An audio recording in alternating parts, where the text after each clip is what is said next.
My name is Webster and I am the ShoeBoss. I am the one who is running what is about to be called a multi-billion-dollar business here in Zimbabwe. And today, guys, I'm going to take you through a day in the life of the ShoeBoss, explaining some of the things that I face on a daily basis, some of the problems and how I overcome them, and at the same time what I have learned in the market that I am in, and also what actually matters by the end of the day. Stay tuned until the end of the video.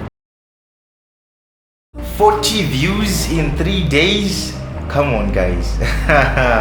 My comeback wasn't really welcome, was it? Well, I think the reason is clear. 60 days without showing up. What did I even expect? Did I expect something great? Heavenly, no. I even expected maybe 8 views in just like 3 days or something like this. But guys, we are moving forward to 1,000 subscribers. This is not the most important thing I want to talk about, but to be honest with you, I am grateful. Oh, payment kitna 10,000 ho gaya?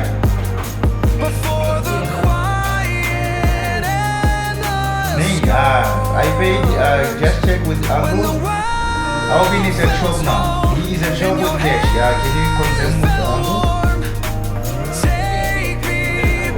Yes, right now it's shop. Hey dear, how are you? Can you check your PIN code? Like your address doesn't have a PIN code. Okay, just send it to me so that I can process the order. Okay. Wadi? Hello. Yes, Wadi? Wadi. Go. You have a picture of one. Yeah, the one in the oh, that's nice. Masuk baik. So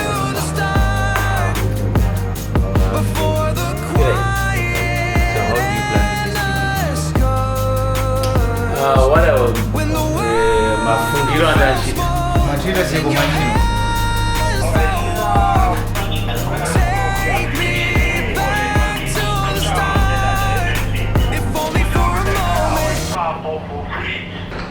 Yes, well, what would you want tracking ID? What would you want OTP? Just 1 minute. Some of the most difficult challenges I actually face in this beautiful business of mine, the most important problem, honestly, this here, it matters the most. Supply. If it happens like this, the demand is low, the supply is high, everything will be fine and you will find a way forward to sell. But if the supply is low and the demand is extremely high, that's very difficult. And honestly, inventory has been one of my biggest challenge for the past 3 months. The Middle East war created quite a lot of problems for me, because when it comes to stock, I had to put, I think, maybe 10 to 15K on that. And it was quite a great stock. So what happened is what happened. Unexpected. Prices started to change, shipping rates went high, and my shipper will be like, you know what, my brother, there is nothing I can do. And to be honest with you, there is nothing they can do. And then you are right here, right? There is a monkey on your neck, holding your neck like this and saying, I need my money back. And at that moment, that's when you do not have the money. And that brings us to the second problem. In business, you need cash all the time. And that's the truth. If you do not have, I'm not talking about money in the bank account, I'm talking about real cash, real money that is physically available right here at hand.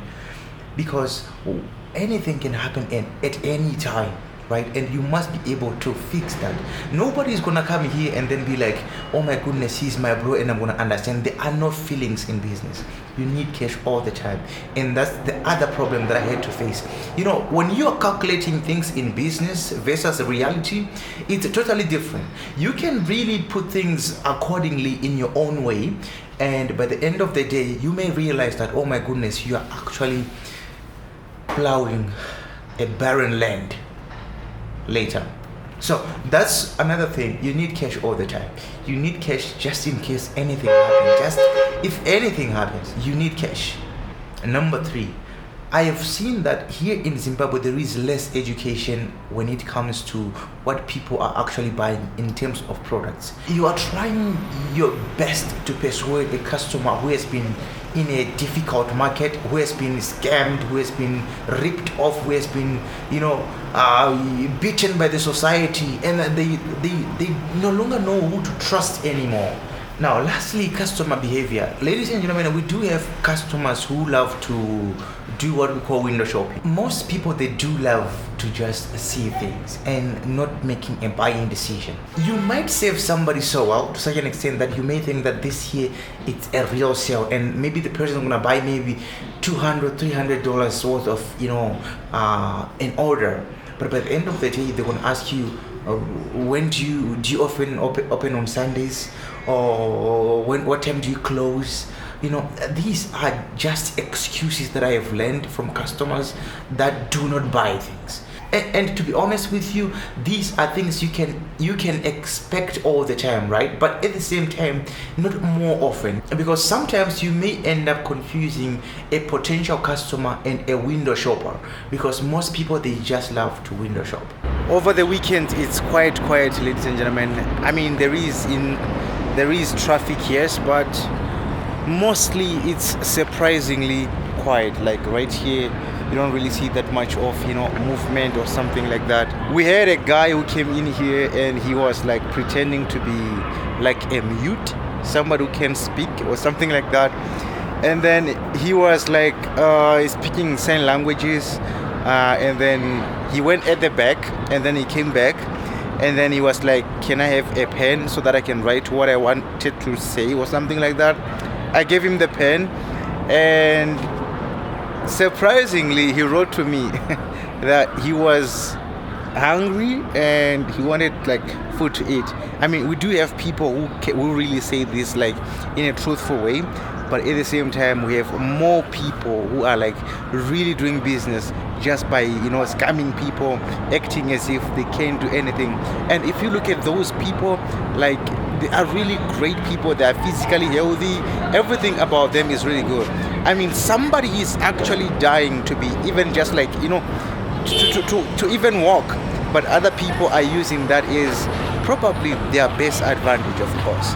So wrapping up on our video, these are some of the things that I actually learned on my daily basis when it comes to my business. Number one, we do have what we call customer education. To be honest with you guys, I've been trying my very best to educate my customers on what they are actually buying, where this stuff is coming from, and all those kind of things like that. And number two, guys, we have what we call the market reality. You do know that we have a market that is not actually fixed. Everything is flexible. It changes at any time.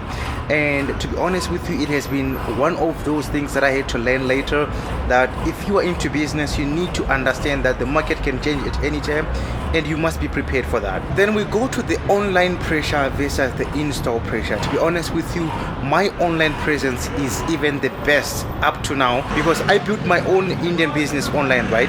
So even up to today, it is still the best, and I love it. I honestly do love it, and I think I'm gonna just be that person who's gonna be like, all right, I'm gonna be going on with this online, and it's great. When it comes to Zim online, it's an adapting market. It's an adaptive market in the sense that there are people that do not trust online at all, and there are people that are now adapting to it, and there are people that have already learned that it works. And even in business as well, I have seen more shops, more businesses going online and utilizing AI more than anything. And wow, I'm really grateful. And lastly, guys, emotions.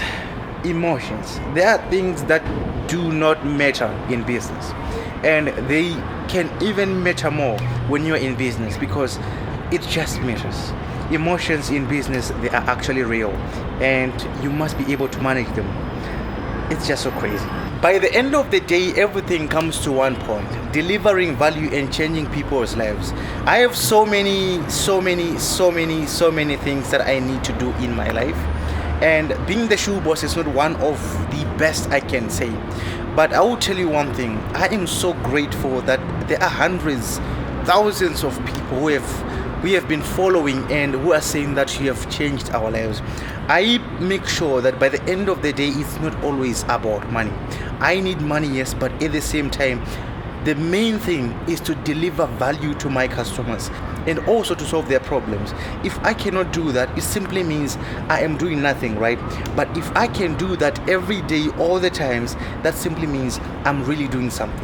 So by the end of the day, it matters to me when somebody says, you have changed my life, you have improved my day, you have improved my standard, you have taught me something, and I have seen value in what you are delivering.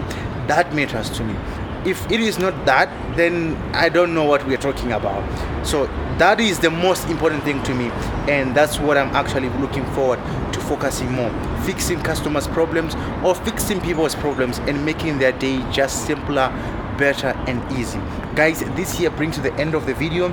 If you find value in this video, please consider subscribing, and at the same time, do share the video with somebody. I wish you guys nothing but all the best, and I'm gonna see you in the next video.